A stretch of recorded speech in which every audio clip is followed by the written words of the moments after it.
Hey everybody, welcome back to the channel. Getting back to work on the Cobra in this video.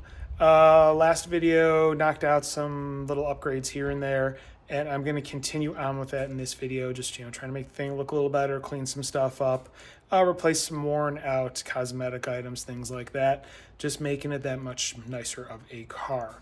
First thing I want to go over, if you could, please subscribe. It's definitely appreciated.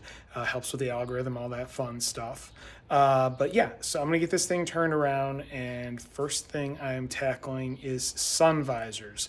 The car has the hardware on it. It came with the sun visors, but some bits and pieces are missing. They were never mounted on it. So I did get a new kit of hardware, so I'm going to go ahead, go through that, get stuff swapped over, and see if I can get these things installed. So here I am sorting through the hardware and everything for these visors.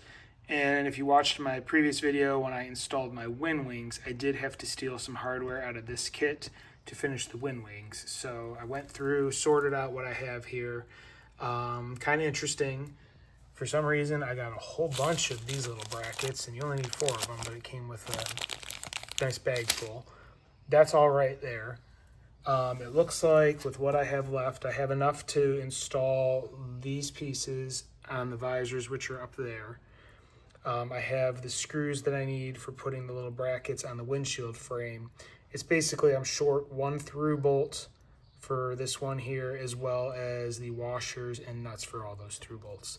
And again, I can't remember what I pilfered out of this kit for the other kit, but it looks like I need to go to the hardware store and find a matching set of everything I need so I can get through bolts and put this thing together. Back from the hardware store, and I just ended up getting a whole new set of hardware for the hinge centers, for all 4 of the hinge centers on the visors. I had 3 of the bolts, and these are 10-32 bolts, but my bolts or screws, whatever you want to call them, were all flatheads. They did not have just flathead at the hardware store. They only had Phillips. So got 4 new Phillips, 1 inch long. Also, they did not have acorn nuts, which in a 1032, which is what everything else is. So I just got 4 nylons, and then I got the correct washers and the washer and lock washer to match everything else. So here we go, all new hardware. I'm gonna go ahead, start disassembling, removing the old stuff from the visors, and then start getting all of the new stuff installed. Quick revisit on the hardware. I believe I mentioned when I was originally looking things over that these little brackets that go on the windshield, there was like 8 of them, and that is because there are 2 different sizes. There's the smaller ones, which have a closer mounting hole spacing, and then there's the larger ones. There's 4 of each. Based on the ones I pulled off of my existing windshield, I need the larger ones. So just a heads up there. Also, make sure the screws to hold those into the windshield are not too long. I checked, these are the ones that came with the kit, and they match up with what I pulled out with the old ones. You want to make sure you don't bottom those into the windshield and crack the windshield. So just a little bit there to think about. So I'm going to go ahead and get the first 2 mounted on the windshield, and then I can start putting the sun visor on the passenger side. All right, check what I just said. It was actually the narrower ones that I needed. The ones that I pulled off were kind of corroded, and the holes were bigger on them, so it was hard to tell for sure. But when I went to go put the wider ones on, they didn't line up. So narrow ones are on. This is the angle I put them in at based on the instructions. The ones that were on the car were at a different angle, but in looking at how the hardware is supposed to go on with the instructions that came with the hardware, this definitely makes the most sense. So I'm going to go ahead and get the hinges mounted on the first visor, and then I can get everything final installed on this side. And here is the first one ready to go in. I did go over it with plastic polish on a microfiber. I mean, you can see there's still some scratches in it. This is just, plexiglass or Lexan or whatever. It's going to happen, but it was really, really hazy from years of dust and whatnot. So looks a lot better now. And then you can see how I put the hardware on here. I put both of the tightening nuts on the inside and then the screw heads on the outsides. So it's going to go in at like this angle, grip onto those, which are angled down, and then I do have the Allen key there for tightening the set screws, and then this one should be installed and done. So I'm gonna go ahead and get it mounted and come back after that. And passenger side is installed. One thing I will say is, when I tightened down and got it anchored in, you can see that there is a bow to this now, just based on the windshield shape. So I did loosen the two bolts and nuts that hold the hinge to the actual sun visor, just so some of that flex would come out. And it did a little bit. It was worse before because the holes are a little bit bigger than the size of the hardware, so it allows things to just move where they should be. And then I just retighten everything down. So this, I wiped it down. It's got, you can move it up and down. I'll probably put a little more tension on the pivot bolts just so it doesn't move quite as freely. But yeah, that is the passenger side done and in place. I'm gonna get that tightened a little bit and then get to work on the driver's side. And job done. Driver's side is on. Same thing as the passenger side. This time, when I was installing everything, I didn't completely tighten those 4 screws on the visor holding the hinges on because I want to try and get the flex out of it, which I did. But yeah, everything's tightened up. They're staying up in place. Happy with the tension on them, so all set. I also, I did clean off the windshield with, a little polishing rag before the windshield trim before installing the new mounts and everything. I forgot to mention that previously. So, but anyway, everything is done. That is visors installed, and just one more thing to make this thing look a little more accurate.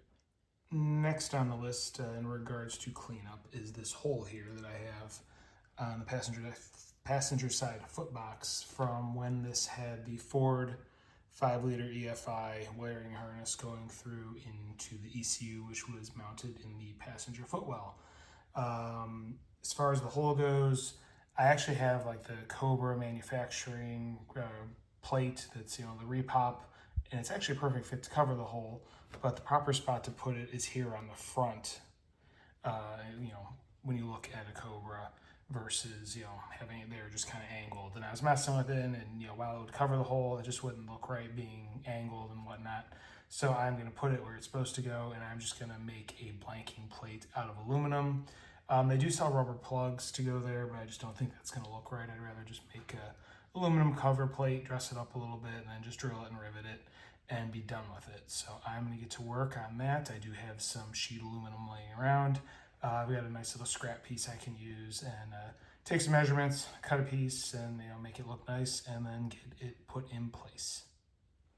Well, so far no luck.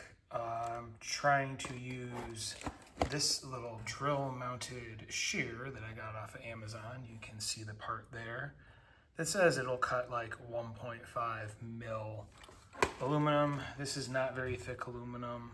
I can go through it with shears there, it just doesn't look as nice. Tried using this, and right here it just started spinning, and then basically destroyed the gear internally, the ring and pinion. So returning this piece of garbage to Amazon, and now need to find a different option. I'm thinking a nibbler is going to be the best bet. I'm just trying to find something that's a little cost effective because it's not something I use on a regular basis, and I don't need to spend $300 on a nibbler just to make one block off plate. So I will be back once I figure out what to do. Solution found. Went on Amazon and actually found there's a bunch of sellers that sell pre-cut pieces of aluminum. I found a 2x4 piece of 1/16 or 16 gauge, sorry, aluminum sheet. So that should work.